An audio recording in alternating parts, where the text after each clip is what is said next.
在第179集呢，我们跟大家分享了台湾主管在面试时候到底想听到什么。那在今天的单元就来跟大家分享国外的主管想知道什么，那跟台湾的面试官有什么不同呢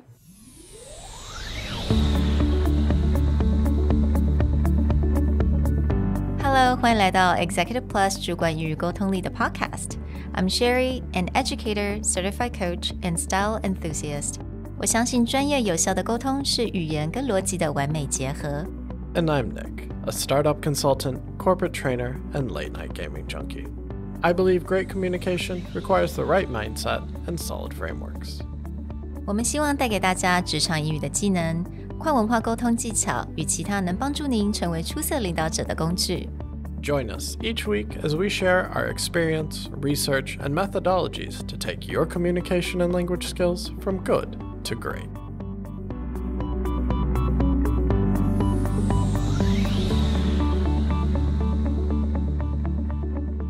Hey everybody, welcome back to the Executive Plus podcast.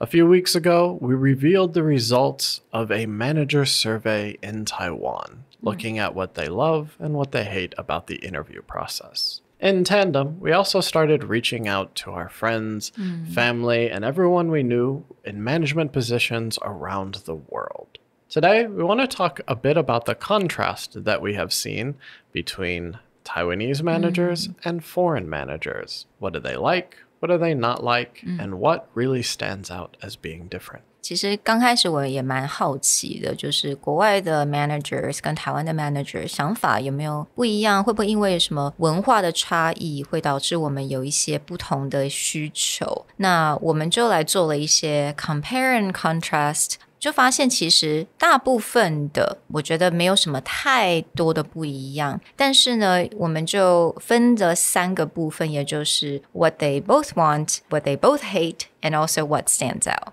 So let's start with these similarities. Not surprisingly, there's a lot of things that I think just that management position really cares about and wants to see. One of the first things that stands out as things they really care about was this direct answers. No roundabouts, no beating around the bush, no vaguely referencing to something, like straightforward, answer my question and give me the details I want to know. 这个部分真的非常的重要，而且是几乎每一个答案当中好像都有稍微 cover 到这个部分，也就是拜托就是回答我的问题，不要再好像绕个大圈圈，因为这个绕圈圈的时候呢，面试官他也会开始觉得很无聊，或者就是根本就是不知道你在讲什么了。还有个很重要，刚刚 Nick 有稍微提到，就是要 specific details， 具体的 examples， 拜托这些面试官他觉得如果你没有这些 detail 这些 example 的话，就代表你可能不是在说实话咯。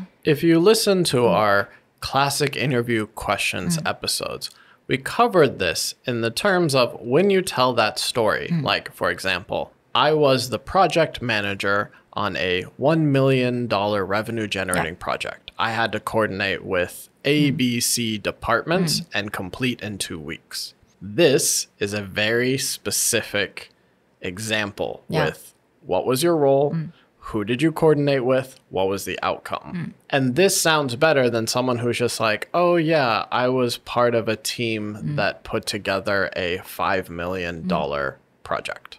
Even though the $5 million sounds impressive, I don't know what you did. I don't know how much you contributed. All I know is you were on a team. Yeah, exactly. 那当然这个部分面试官就很聪明了，他会听你的 details, examples. You said you're part of the team. 你这个 part of the team, 你可能只是做个小小的一部分。You join a meeting, that could be part of the team, right? 但是呢，那并不是他们想知道的。他们想要的是你真的能够有参与啊，真的有这些 experience. So again, the specific details are crucial. Now the next one, which is not a surprise, is problem-solving skills. 这个我觉得 across the board 大概全世界的面试官都非常想要听到的。Yeah, your problem-solving skills are always important. And in fact, problem-solving skills don't always just relate to deep, difficult problems. Sometimes it comes down to, are you willing to Google a very simple problem and figure it out for yourself rather than go ask someone else. Yeah, absolutely. And then resilience and integrity 这两个是所有面试官，而且我们现在做台湾啊，国内国外，大家都非常非常觉得很重要的这个 qualities.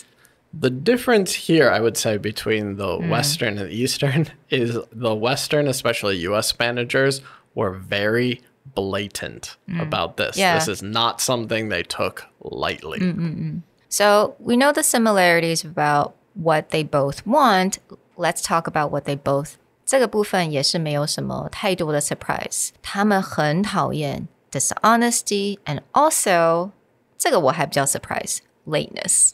This is not uncommon. In fact, you often hear there is no such thing as on time. You're either early or you're late. Yeah. 我都觉得说真的如果你面试还会到迟到当然如果是 emergency 我觉得 OK 这个可能是一个 one off but again if you're often late for interview this is not good.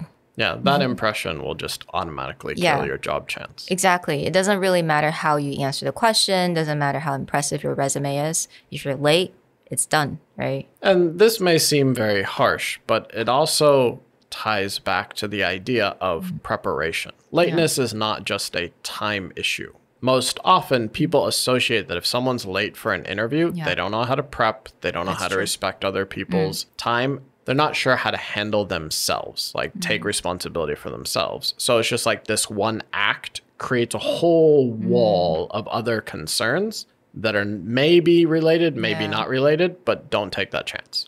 Yeah, I know. And a lot of people would say, oh, because I'm late because of traffic. Again, 你可以自己做一些 research, right?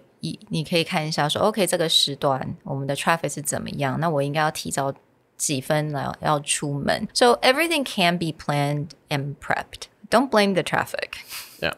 This is really important. 那接下来第三个部分我们来讲一下 What jumps out from these interviewers from abroad? Yeah, there were a few things that the interviewers from abroad really emphasized that we didn't see very much within the Taiwanese managers. First one is team player is essential. Yeah. Not that Taiwanese managers didn't care about this, but it's like foreign managers really, like every single person spent a lot of time talking about what does it mean to be a team player. Exactly. 所以在这个部分呢，当你如果今天要跟国外的公司做一些 interview 的话 team player, you as part of the team, 还有你怎么样跟人家沟通啊，一起工作，这个部分呢，你要特别的去把它带出来。And I think this is really a cultural thing because it's in contrast to something else that really stood out, which is foreign managers talked about like, don't be a lone wolf. Don't be the hero that comes in and overpromises, oversells how amazing you are and think that you can carry the team. You are going to be the star of our team. And this may feel a little bit weird to Taiwanese because just culturally, there's more humility, there's less willingness to stand out. Whereas in the US especially, there's a very cultural push to like be a star, you know, drive a path, be in front. So figuring out that balance is important to managers. Like I want self-starters, I want problem solvers, I want people who take responsibility, but I still need them to play nice with other people. Yeah, exactly. 我觉得 team player 这个 traits 我觉得是我一到国外感受非常的深 you know, it's all about group presentation, group discussion, right? It started from like very young at school, building that awareness that you have to be part of the team. Doesn't matter how good you are, but you still have to be part of the team. 所以我觉得这个部分大家在做 interview 的时候可以稍微去想一下，我觉得这个蛮重要的。那还有一个部分呢 I think that's really interesting. 这个可能跟产业稍微有一点点关系，但是其中有一个主管他是来自 investment banking, which is 投资银行 investment banking, 我相信大家知道。他们就觉得呢 Please do not be overly proud of yourself, which is really funny because I think a lot of managers in Taiwan would like the interviewees to be a little bit more outspoken about their own achievement, but in the States, it's a little different. Yeah, and this person and attitude gets portrayed in movies and TV shows. The Wall Street investment guy 没错 usually comes across as a big jerk who's like, I made $5 million today. Look at me. So even people in that industry are like, please don't be that guy. Yeah. Don't be that person. But this is also an interesting contrast to another thing that got talked about is enthusiasm, which is you need to have passion for your job. You need to have passion for the company. And I would say almost every single job posting that I see for a major Western company, and funny enough, even companies in Taiwan that are run by foreigners. Yeah. One of the first things is we are looking for someone who is passionate about our company and passionate about what we do. Like if you are going to work for a sports company, you need to be passionate about the outdoors. If you're going to work for a tech company, you need to be passionate about that kind of tech. Yeah, I mean, I can definitely understand that. You don't want to work with someone who's just like, okay, It's a salary. Whatever. So 我觉得这个也蛮有趣，就是 it really makes me feel like being well-rounded. That's another thing that's really important. Again, 我们在做这个 survey 当中有来自2个产业比较大的产业，一个是 healthcare， 另外一个是 financial banking side。那发现在 financial banking 呢，很多的 manager 就会说 OK 你不要那么的 proud, you know, be a little bit more humble. Team player is really important. 但是在 healthcare 这部分呢 OK, be enthusiasm, you know, have that passion. 这个部分又变得比较重要了。So I think it's just finding that balance. Right. Yeah. And this sounds really complicated, but it's more along the lines of you need to be confident in what you can do, but you need to show that you have good connection with other people. Actually, just in our last episode, we talked about one of the keys to communication is the ability to build trust. And that's where we're balancing a lot of this information as well. The last thing, ask questions. Be curious. Yeah. Another way to phrase this is be curious. Again, anyone who shows up to the job interview and it's pretty obvious they're just there for the salary, maybe for certain jobs you can get away with that. But in this case, when someone doesn't ask any questions, it makes the other side feel like, are you just going to take any job? Yeah. It's more like, are you willing to see if the company is a good fit for you? Ask questions. Yeah. I mean, by asking questions, you're showing that you do your homework. You're passionate about the job. You know what you're talking about, right? 我觉得所以最后一个，如果你看你问出来的问题是什么，千万不要说 Oh no, I don't have any question. Please, that's just Yeah. Although caveat, don't make your question how much do you pay? Oh yeah. Don't make your question salary. But we're back to if you listen to our episode about tell me about a time.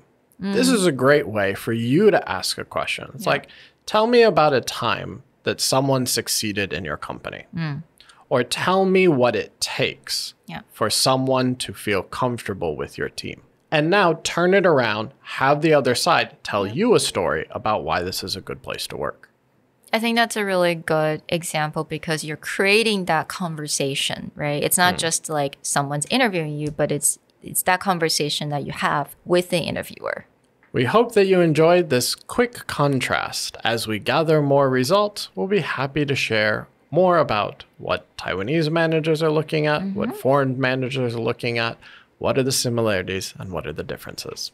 We'll talk to you guys next time. Bye. Bye.